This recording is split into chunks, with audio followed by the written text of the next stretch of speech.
Hi everyone. So in this video we'll be doing another concept of Aristotle, that is catharsis. In the previous video we have done of mimesis. Now going with catharsis. Catharsis. This is a key word in Aristotle, occurring only twice in poetics. The meaning of the latter usage is what concerns us. It occurs in chapter 6, in which tragedy is defined as. The word catharsis comes in chapter 6 of Poetics, and in the definition of tragedy, where tragedy is defined as an imitation of an action that is serious, complete, and of a certain magnitude in language embellished with each kind of artistic ornament, the several kinds being found in separate parts of the play, in the form of action, not of narrative, through pity and fear, affecting the proper purgation, catharsis, of these emotions.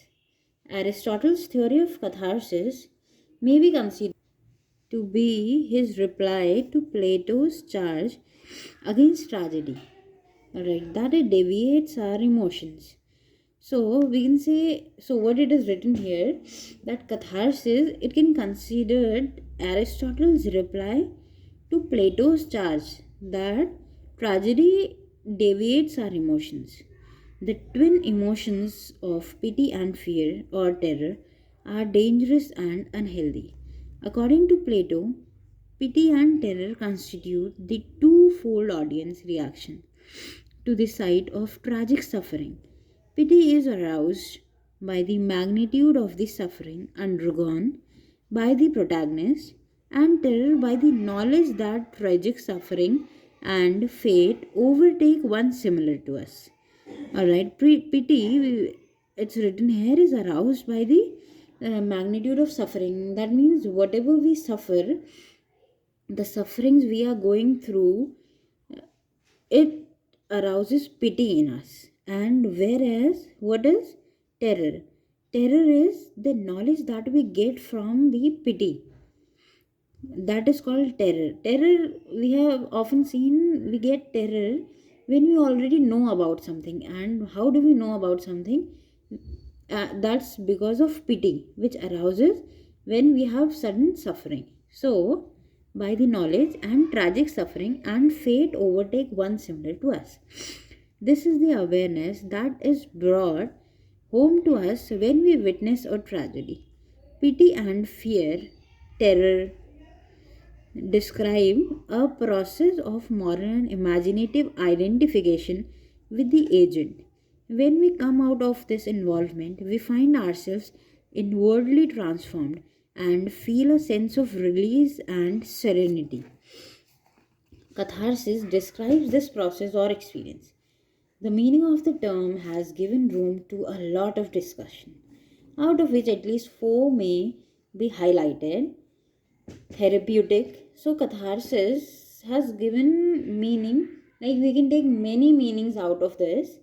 First one is therapeutic, then moral, structural, and intellectual.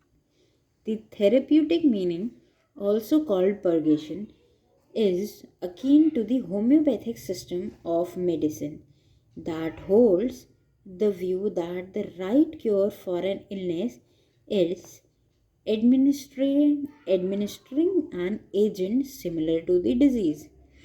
In this sense, catharsis is translated as purgation. It means that by presenting the emotions of pity and fear to the audience is cured of the excess of these emotions. Alright. So, what it actually meant that I can figure out by therapeutic is purgation, which is translated as purgation. The more the excess of emotions that are shown through the dramas or maybe on stage, so the audience get cured by it. That is what I have understood. The assumption is that all of us are subject to excesses of pity and fear, yes, and tragedy is the panacea for such an illness. Tragedy affects catharsis by generating the very conditions that it seeks to cure.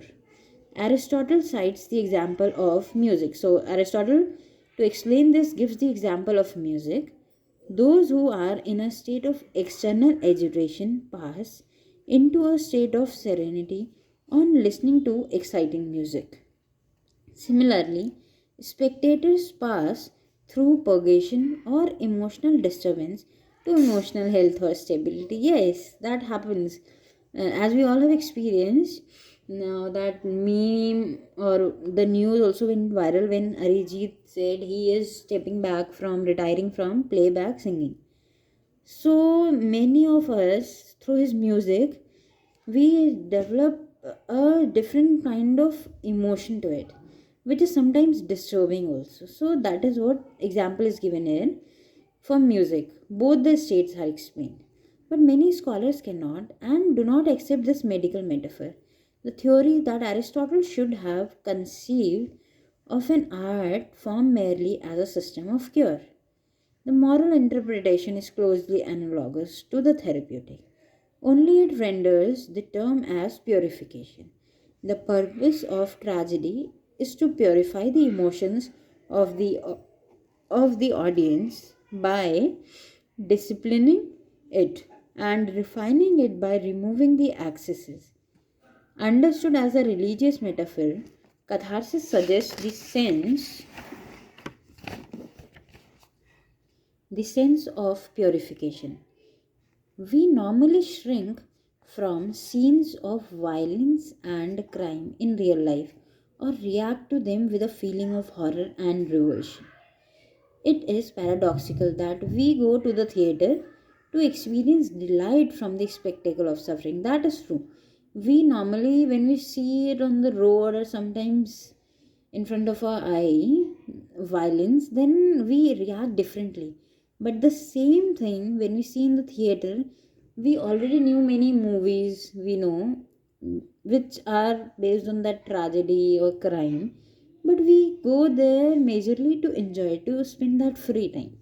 So yeah, if we only see scenes of delight, if we only see scenes of physical violence on the stage, such scenes would fill us with sense of unrelieved horror.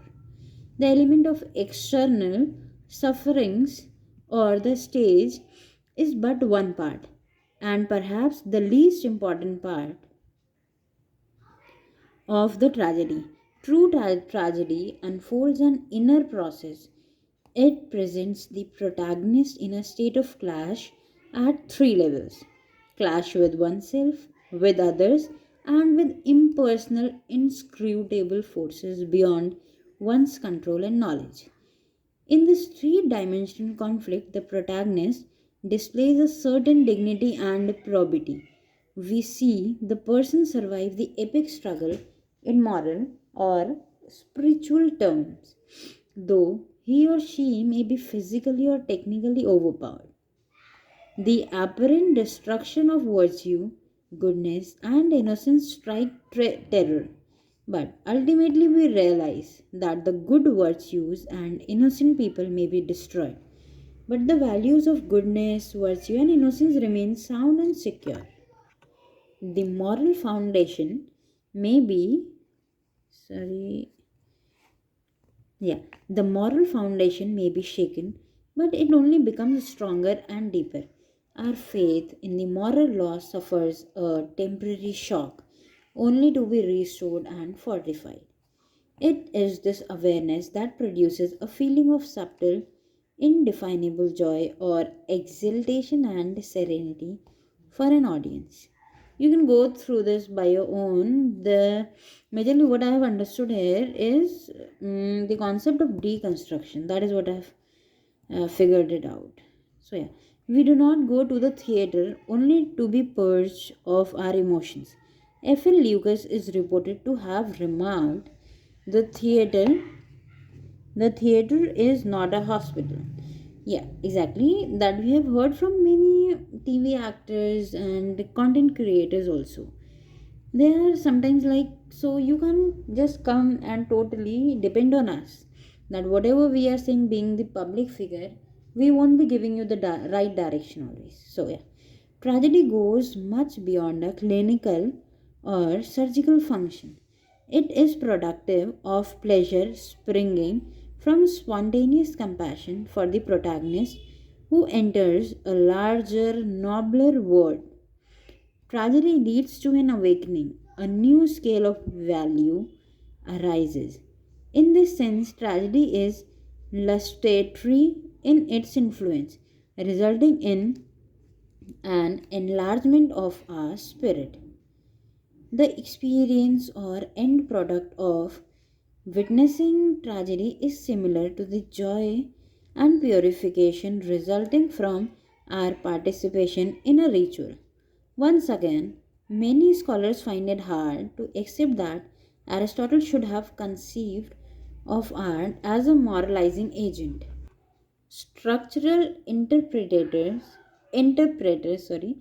put forth the view that it is a process by which the protagonist can absolve himself of the supposed evils he has perpetrated, so that the audience can respond with emotions of pity and fear appropriate for the occasion and be willing to free the protagonist from pollution.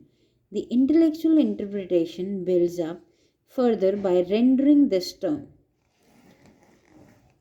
intellectual clarification. Catharsis is a kind of insight. Catharsis is a kind of insight experience.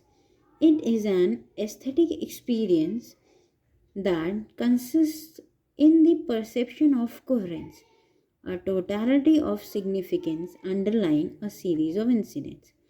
This experience is pleasurable and not painful as the events would be if seen in real life. The pleasure is similar to that arising from the process of learning. Third, the learning process lies in the discovery of the relationship between the particulars of the plot and the universals they signify, and it is these universals that impart coherence and totality to the particulars. Fourth, this experience leads to clarification and enlargement and deepening of awareness. According to Aristotle, the character of a wise, virtuous man is that he feels emotions, fear, anger, pity, pleasure, etc.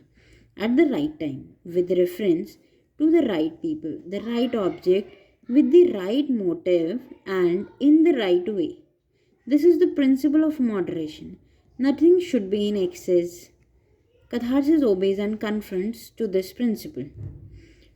Drama is a stimulus. It rouses our emotions from potentiality to activity. For the duration of the play, the potential emotions are stirred and directed towards the right objects in the right way. When they return to potentiality after the play, it is a more trained potentiality than before. Our responses are those of good, wise people. The result of catharsis is emotional balance or equilibrium. Alright, the result of catharsis, whatever definition is given, catharsis is basically the release of emotions. So it results in emotional balance or equilibrium. It involves restoration of emotional health. Learning is a source of pleasure, and art is great for this very reason. That is why poetry is more philosophical than history, whichever meaning one may support. Aristotle sees art not as being harmful, as Plato does, but as being beneficial either as therapy or a moralizing agent, or as a release from guilt, or as a supreme form of learning. So, this was about catharsis. In the next lecture, in the next video, we'll be covering Hamartia and the other theory part. So, this was it. Thank you so much.